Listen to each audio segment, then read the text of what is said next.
I just say I love your approach to kind of demystify local government because it can be intimidating for anyone.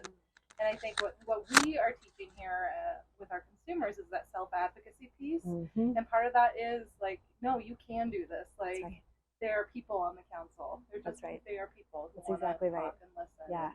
And break down that barrier alone of like perceived like power, perceived power and real power of knowing our value and our worth and that we deserve attention. Exactly. At the table. That's exactly right. Yeah. Yeah. No, you're so welcome. And this, I mean, I've led a brain imaging center at CU for over a decade now. It's really diverse. We got students, we've got professors who've been around for, I don't know, 30 years. So it's a broad range of people. And one of the big things that I really cultivate is non-hierarchical relationships and kind of environments where people can be safe to raise issues, and how you get to places where you're having healthy disagreement. Because I think we often have the idea that we're going to move forward better if we're all comfortable, but who is comfortable is very often different depending on who has the power. So I think it's so critical to break that down. So thank you for noticing that. And Heather, we all introduced ourselves. I'm sorry, I'm late. Yeah, I'm okay. Heather, our director of course. Cool. Yeah, thank you. Yeah, Heather helped me get back here. So yeah. Yes. Yeah. Yeah. Cool. Awesome. Well, yeah, it's really amazing, and it sounds like you're a big proponent of active participation, and that is rooted in the need for education and outreach. So, continuing with the theme of education, what strategies do you propose to enhance the inclusivity and support available to students with disabilities in our schools?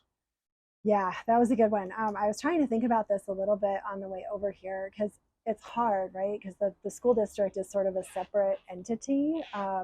I think, one of the things there is just cultivating relationships between elected officials. So with the school board, with the folks on the school board, and between city council, and really raising some of these issues.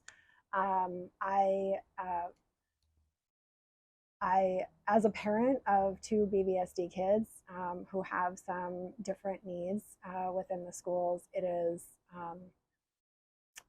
I have not always had a great experience there, and neither have they. And, a lot of what I've been thinking about since becoming a council member is the degree to which the way that we raise our kids impacts the way they treat other people. And so for me as a council person, I think a little bit more about what can we be doing for some of the parents in our community to try to help them get the supports that they need. But I think as a city, where we have a little more power is in supporting some of the groups that are running programming for kids outside of school. And we have some different grants and things available that we can do to support that. And I think as we make progress on some of the city's equity goals, that I think is an area of focus, and where are we investing resources for youth, particularly just kind of given the climate within our schools, which it's a really hard time for kind of all kids to be in school. And I think the more sort of intersectional identities that you have within Boulder schools, the harder and harder it gets to be there. So I think this is something where I would love to just have a conversation and sort of talk about, here are the ways that city council impacts on schools. What are the ways, within the way that we can have impact that could make things better for kids within the schools, other than just, trying to advocate to their elected officials as to what is needed and how we can try to support that. So short answer is I would love some more information there, and can certainly share out the ways that city council impacts on schools. Great. Yeah, one of our core services is youth services and transition, so we can definitely help provide with some lived experience and knowledge in those areas, and help inform the conversation. Yep, cool. And can I just ask, do you all get funding from the city in a bit? Yeah, yep. And for some of the youth programs and things as well? Yeah, Marie and Heather would be the... Okay. Yep, okay. Yeah, yeah, okay. Okay, okay. Okay, okay. It's also independent living, skills training, advocacy, peer support, all the things we do to assist individuals to live independently. Okay. Yep, so that cool. Those same services. Yeah, yep, okay. Yeah, we also within the city have a youth opportunities advisory board Mhm. that high school students can apply to and get on. And if that's not something that you all are aware of, it's sort of it's a good program in that it's very leadership driven too. It's amazing. And my daughter did it. It changed her entire. yeah. So that is one that would be, yeah, if you don't know about it, I can definitely send some information on it. Yeah. I'm not sure when they do applications, but it would be cool to get some folks who have connections to the community here into that program as well. Great. When you were providing your introduction, you mentioned kind of gaps in care during that were experienced by people with disabilities during the pandemic that we all suffered through. So how would you plan to address the gaps in healthcare services and accessibility for individuals with disabilities? Yeah, thank you. So for me, I tend to see where I come from. I see this as a workforce kind of issue. That one of the things that we seem to be lacking right now is just a healthcare, especially home healthcare provider workforce, and people who are paid living wages, who have benefits. That seems to be a really big issue. And I know there's been some state level advocacy around protections for home health care workers. So I think about advocacy at the state level as being a place where Boulder can really make a difference on some of these issues. Because Boulder, even though we're a relatively small city, we do have a pretty big voice at the state legislature. And so, partnering with some of our state representatives, House representatives, as well as senators, I think on legislation that can make a difference. I think that is one way to kind of get to it. But one of the issues that has me really concerned with just workforce in general, that because bigger problems tend to always hit the communities that are already vulnerable first whenever something goes wrong. We're facing a bit of a workforce shortage now, and I see that just growing because we are becoming so much more unaffordable for working people because our wages are not keeping up with the cost of living here, but also because our population is rapidly aging. So you probably all know this too, but the folks over 65 are going to grow at a rate 7 times higher than the people under 65. And what are we going to do? Who is going to, be our workforce at that point? So for me, then this also links into issues of immigration. And what are we doing to make our community more accessible to people who are coming in from other countries? What are we doing to advocate for changes at the state and federal level so that if you're a doctor somewhere else, you can be a doctor here too? Because we really, really, really need people, and especially healthcare workers. And I really just worry about the future of our city and its viability as a place for people to live if we don't start bringing in more working age people into the community. And because I don't see any of those trends happening kind of naturally within the United States, we have to look elsewhere. And I think especially this then starts intersecting with the climate crisis, right? As we have people, we already are seeing economic and kind of social refugees coming from Central and South America. As our planet warms and becomes more inhospitable to human life, there will be people who are seeking places that are safer. And I was just looking yesterday, there was a story showing or talking about which cities, how safe is your city going to be from some of these really hot days where the wet bulb temperature is beyond the human body's capacity to survive. And Denver, not going to have any days by 2050 where we have to worry about that, which is good for us, but also means how do we create a place that can take in more people to be our workers, to be, the folks in our community, teaching our kids, providing healthcare, doing all the things that we're going to need as we all age and possibly move out of the workforce. And also, what are we doing to make sure that we can be accessible and accommodating for an older workforce? And I think there's some countries that are already dealing with this issue, like Japan. And there's a coffee. I was reading a story about a coffee shop in Japan that is actually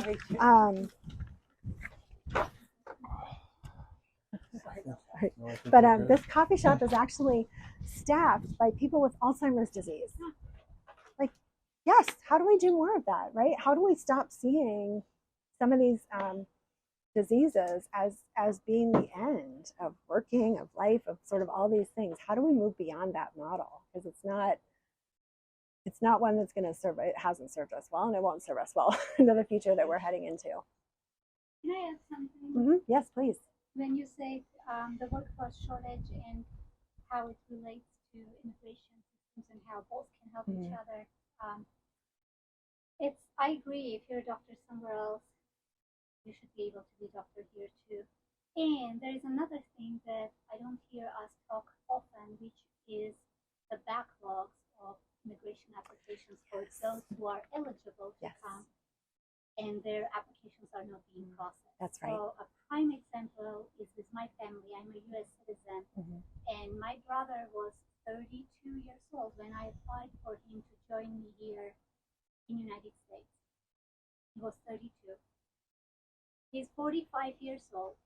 My application has not been reviewed or processed for him to ever, for us to even know if he's going to ever be able to join us or not. We don't know when that application is. So if we're lucky, in his or my lifetime, this application will be processed.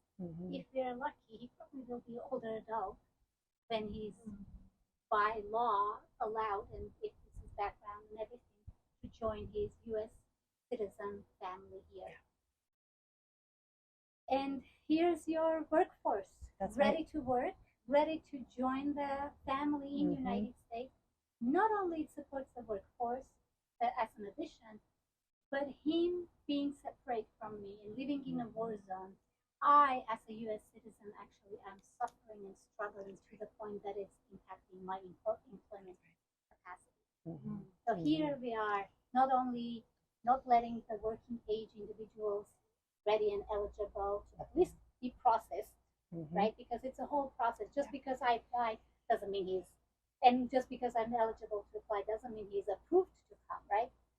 But that process is not moving. That's right. And so not only we're not bringing that workforce at that age, but also we are impacting the current workforce right here that exists of our own U.S. citizens. Yeah. No, thank you so much for sharing that story. I appreciate it. It's I've been talking lately to our city manager about this issue, and it's personal for me because my mom's an immigrant as well, and so there's things that I get, right, and we have a lot of privileges that other families in town don't have, but the Immigration Legal Center is doing some really great work at the university and trying to help people expedite kind of the visa process, and especially working with folks who are in the process of applying for citizenship or eligible for citizenship. And one of the things I've been trying to figure out is how do we get more money to fund programs like that, because these federal obstacles that are set up, it feels like they were made to be this slow and to really just shut down immigration. So yeah, thank you. Yeah, it is it's a critical issue. I'm sorry. Thank you for thinking about it. I'm sorry for what your family's experiencing too.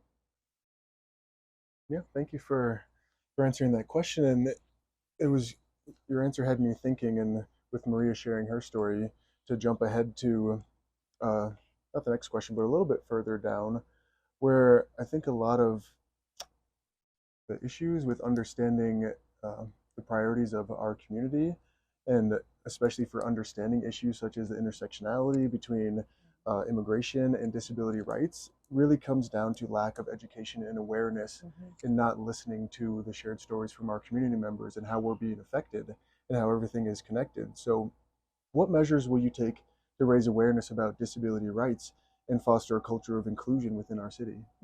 Yep, thank you.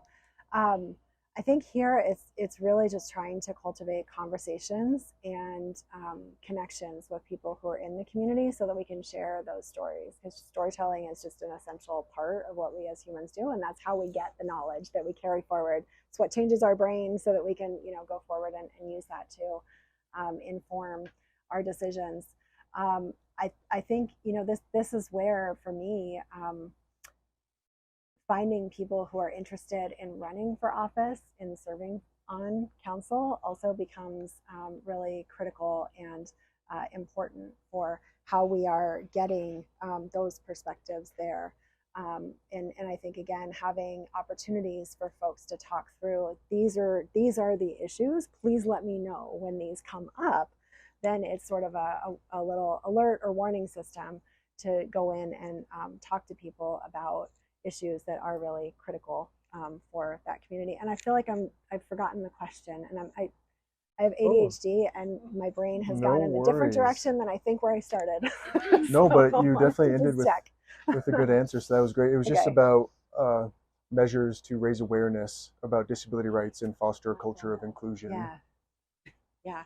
Okay, and foster inclusion, Yes, please. I know you guys do a great job, but I feel like there's a big disconnect of what resources are actually available. So I think we need someone to have maybe a disability specialist for the city whose job is to go, these are the resources available. Because so many times people are unaware of the resources, so they don't do anything, and I think that is a huge barrier. Yeah. And also with help our workforce, because if we knew what resources we could apply for, maybe we could have more disability people working in the workforce and all that. Yeah, no, thank you for that.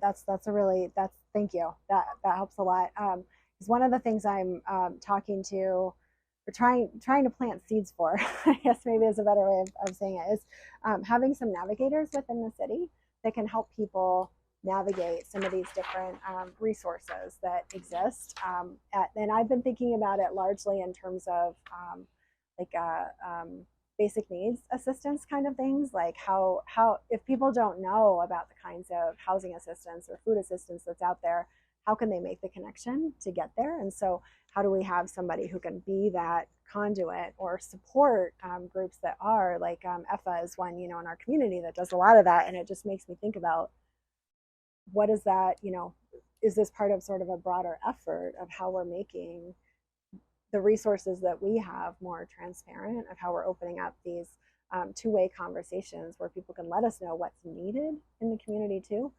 And is there anybody from the disability community on the community connectors and residents group? I've tried to, but they're not accepting applications right now. Okay. I did speak to them and that's like an interview, but who knows what that will be. Yeah. They were like, well, we don't have any ongoing projects that we could actually do. Okay. Yeah, because we're starting to, I think the city has sort of recognized that we don't have all that the people who are on council and even in staff sometimes don't have all the perspectives that are needed to make really big decisions about the city. And so the connectors and residents we started during the pandemic as a way of getting more connections to folks in the Latino community and the student community, low-income folks, people on housing vouchers and things. And it makes me wonder why there's, if there's somebody from the community there. Recently, we did do some board and commission appointments, and this is one of the places that people can also impact some of the decisions that council makes, because they give us feedback on decisions. And one of the things that I've been trying to do as we do those board and commission appointments is to advocate for bringing people in who have experiences that are not represented or have not been represented. And so we have someone who is unable to see, we just appointed to one of our boards. And so I think that's kind of another way for people to get in, but we also have a bigger issue of the fact that we don't pay people to do that work, which just makes it really hard to do the work. So that's another thing I'd like to change. Great, thank you. Yeah, go ahead, Jen. Could we move out that room so we could all shift over? Yeah. Yes. Let's shift. Yeah, it is getting warm. Have enough sun? Thank you. Maybe you're gonna show. So, yeah.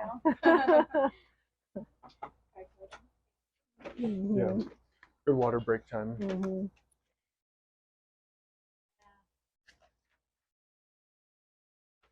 I like that you're mentioning about the fact that volunteer opportunities often are not paid. When I say volunteer, I mean like boards.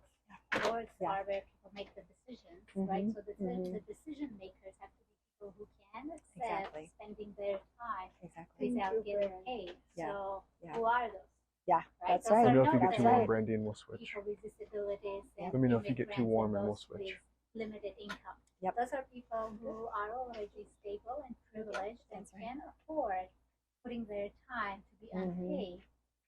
So we have in decision-making positions people that have the privilege. That's right.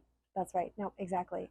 And people too, who don't necessarily have or seek connections with others who are not kind of in their immediate community, which, I think it's a very human thing to be around people that, that are like you, and that's not the right thing to be doing if you're in a position that has a lot of power and is having a lot of influence. You really need to be seeking out other perspectives and making new relationships and things too. And the thing that I'm hoping we can do, I tried to get it to happen this year and we didn't quite get there, but I'm hoping for next year, is to increase the pay for council members too. Because working on council is about a 30-hour-a-week job. We get paid about $12,000 a year for that. So it really, again, it limits who can do that work. And one of the other things that I really would like to do as mayor, that I think the mayor has a unique opportunity to do, is to look at how council operates with a lens toward how do we make it more accessible, more accommodating. So there are times where we have 1,600-page packets to read for meetings. For having ADHD, that is hard.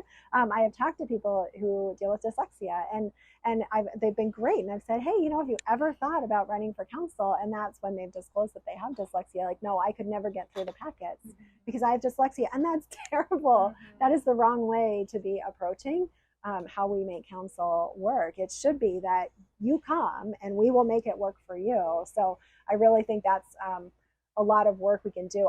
One of my big initiatives was moving city council elections to even years, when about 17,000 more people vote, and it tends to be more people who are younger, lower income, renters.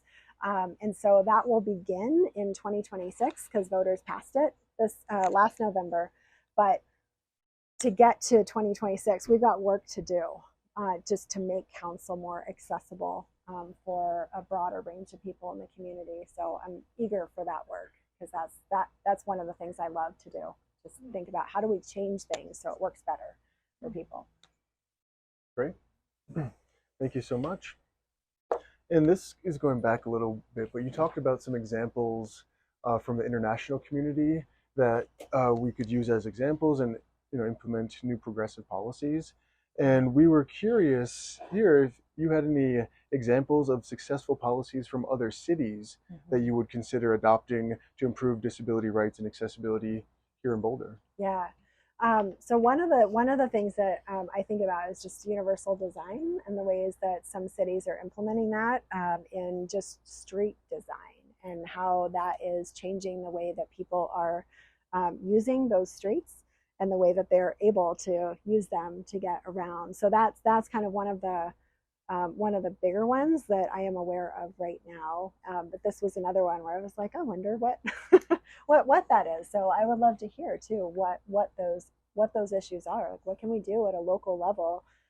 Because there are always changes that some of the things can happen at a local level. Some of them need to be state. Some of them are bigger federal issues. But generally, I find that just being in communication with people and sharing the information about here's how things operate, from our end, here's how things operate on our end, then you can find the places to move forward together on common goals. So that's something I would love, and it's part of the reason that I really enjoy telling people about how council works and what we have control over and what we don't have control over.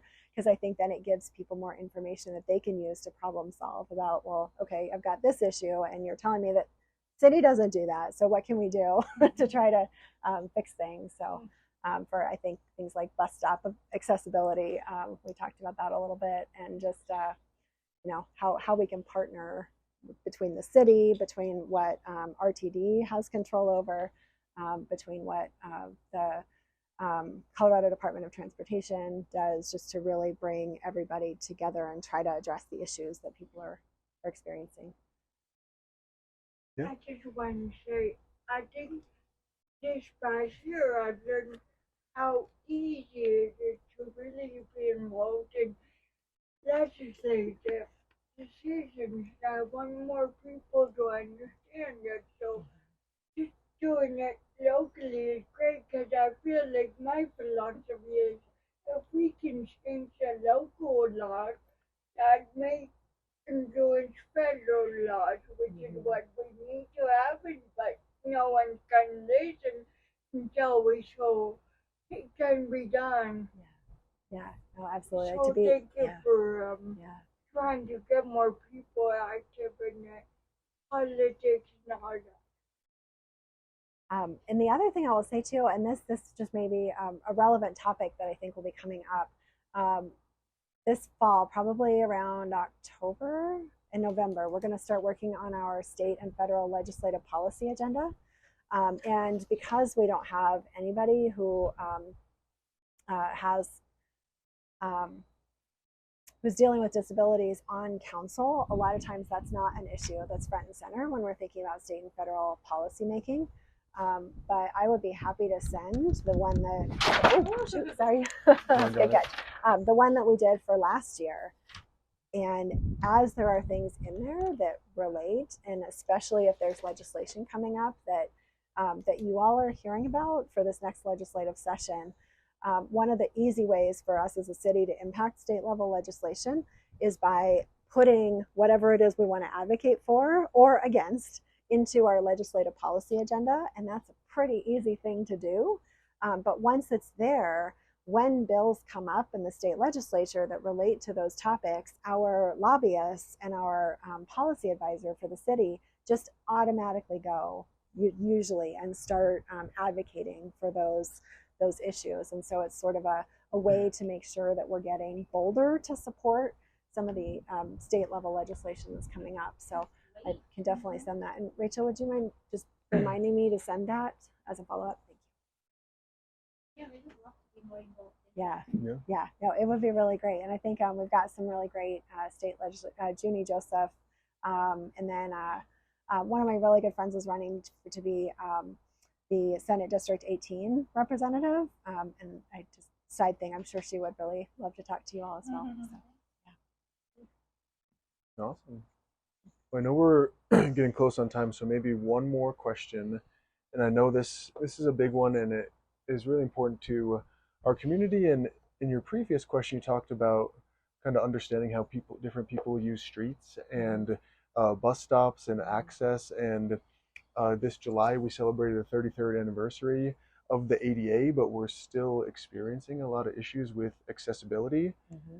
So the question here is, are you committed to enforcing existing accessibility laws and regulations? And do you have any plans on how to strengthen them? Yes.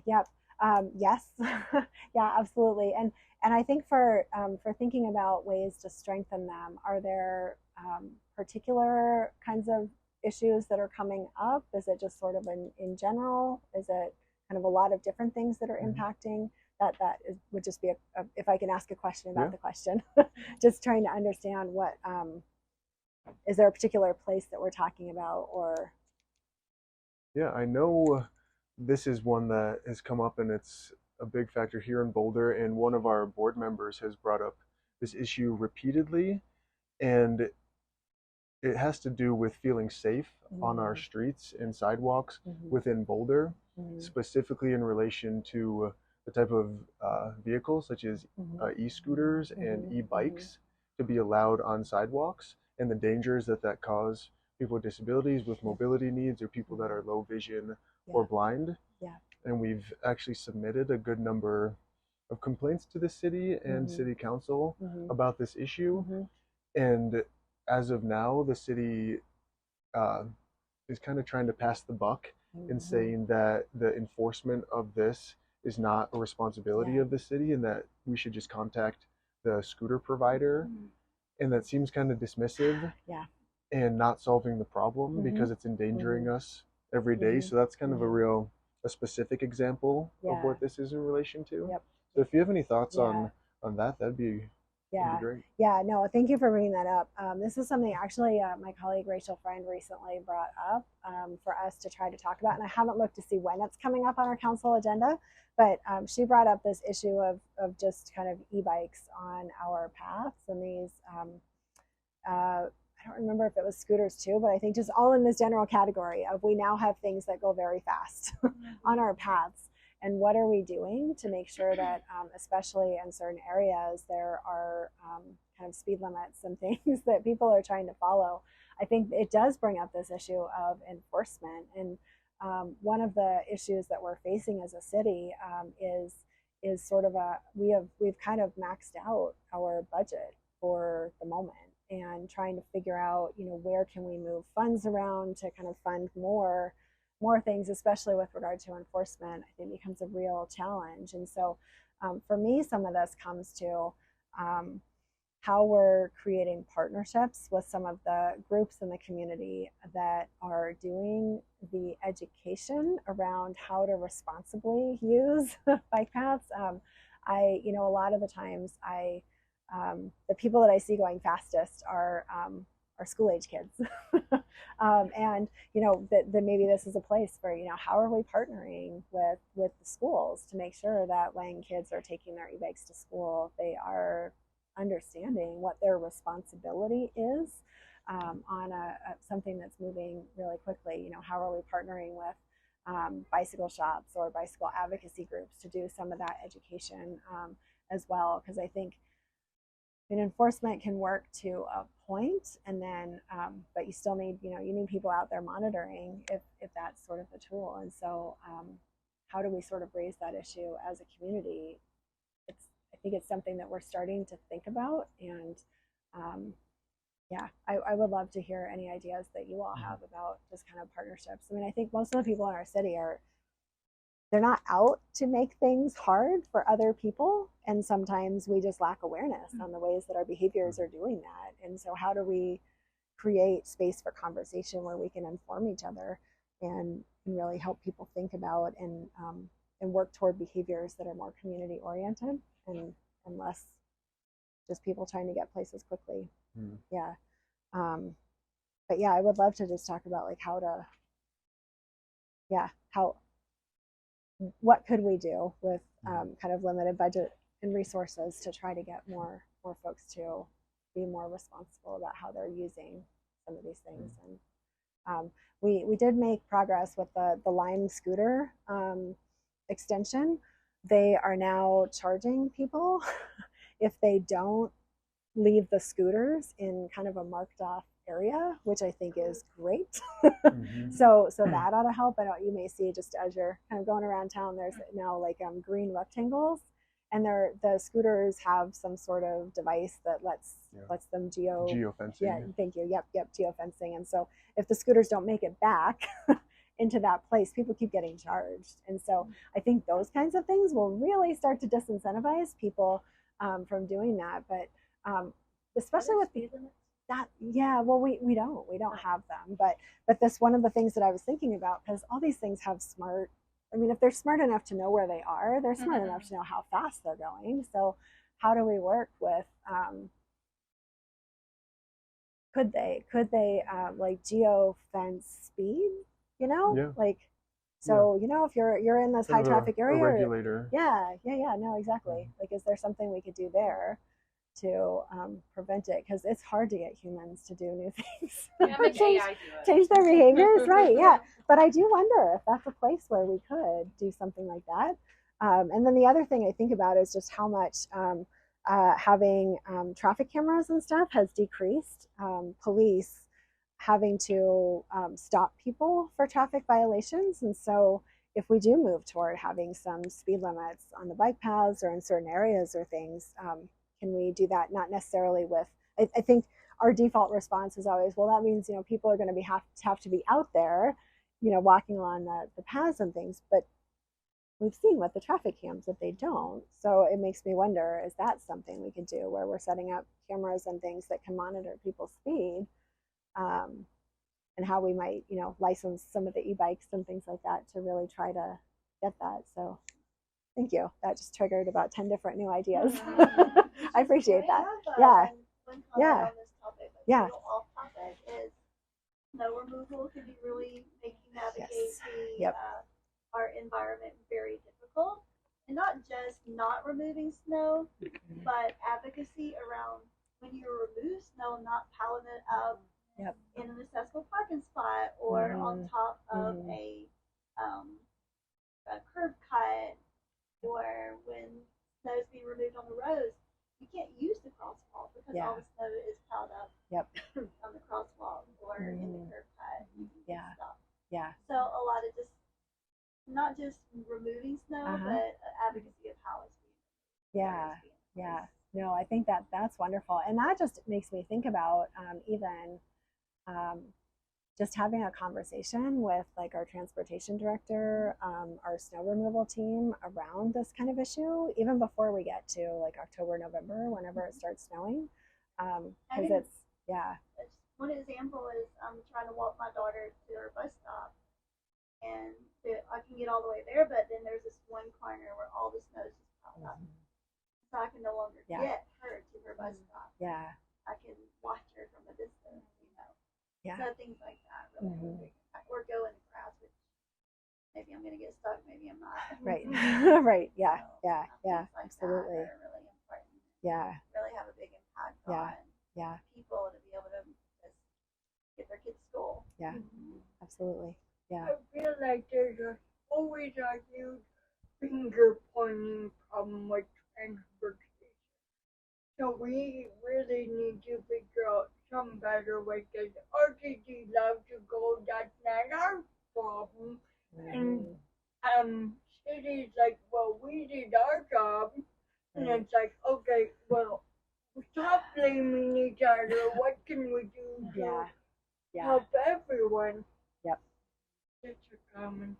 Yeah, no, I think that's great, and it makes me think that the folks to maybe talk to are like, I don't know the person who's in charge of our snow removal or transportation, but like just having those conversations where they can talk about, well, here are the constraints that we're operating in. You can say, okay, here's what we're experiencing, and here's what's making things hard, and then doing that kind of collaborative problem solving of like, okay, well, within the current system, here are the changes we can make that might make things better.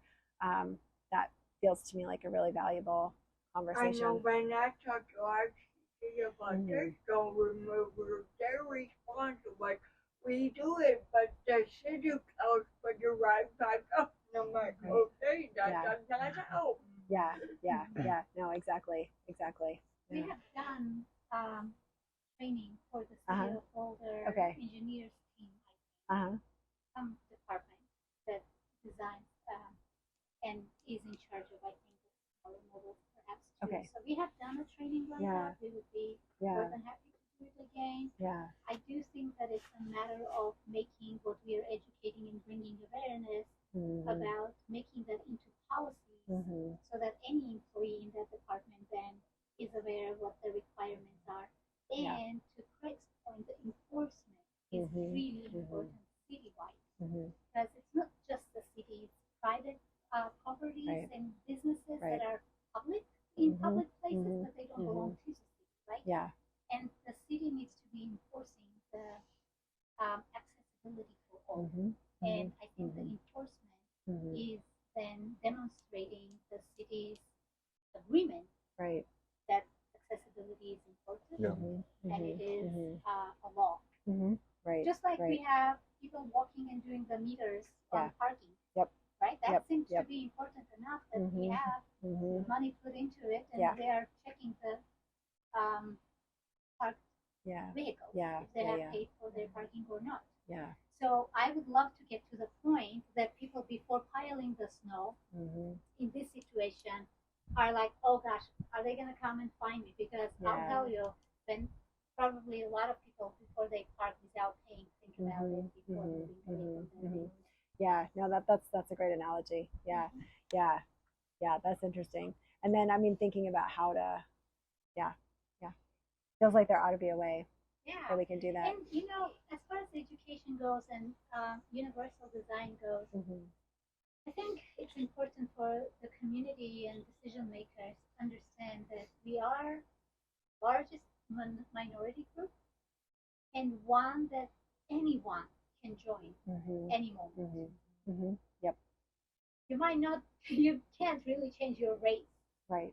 but you can become disabled at Right. any moment. And so when we are aware of the disability needs and accessibility and the disability laws, and we are making our environment and our world accessible, we're making it for all of us. Right. It's not just for those who currently have a disability. Right. It's really for everyone. And so when we think about building a housing and this is accessible, so we are thinking about, okay, how many people with disabilities are going to live in that house? We're forgetting about what about the other person who doesn't have a disability but has a friend with a disability that needs to visit them. Yep. Or a family member. Or family member. So like all of us are going to have a family member at some point who has some issue.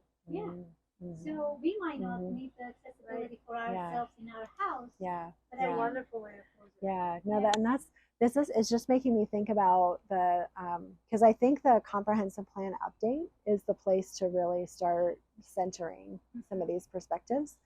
And so it's making me think about what is the pre-work to do before we get to starting that update process, to understand how it could be influenced more by the disability community, to make sure that some of these things are being put into the update, because this is the document that guides the work of every department in the city and council. And it's sort of the roadmap to what we're doing within the city. And so it feels like a really critical one.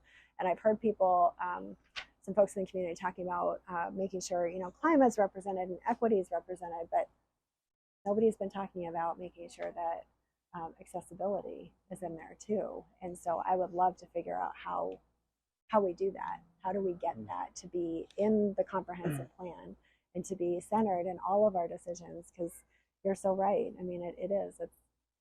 It's anybody.